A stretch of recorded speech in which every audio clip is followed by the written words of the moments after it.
Une délégation du ministère de l'Hydraulique, de l'Assainissement et de la Salubrité était récemment à Raviard, où les différents responsables ont expliqué l'importance de la construction et de l'utilisation des latrines aux leaders d'opinion et les femmes de la localité.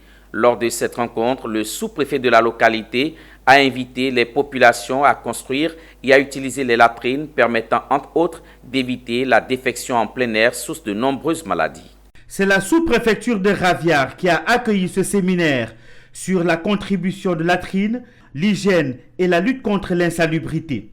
Elles sont environ 2000 femmes qui ont répondu à l'appel du sous-préfet. Durant 2 jours, les membres de la délégation les ont exhortées à la construction des latrines dans les maisons et à servir de relais dans la sensibilisation des populations, car l'utilisation des latrines permet, entre autres, d'éviter la défécation à l'air libre, source de nombreuses maladies, de morsures de serpents et autres insectes venimeux et souvent de viols. Le projet permet aux différents villages d'assainir leur environnement pour préserver la santé des habitants. La directrice en milieu rural a invité les populations à s'approprier le projet pour leur épanouissement. Le programme social du gouvernement, dans son volet latrinisation des écoles et villages, vient régler un problème fondamental. Le problème d'accès à l'assainissement de base. Voyez-vous, plus de 5 millions de personnes en Côte d'Ivoire n'ont pas accès à l'assainissement de base.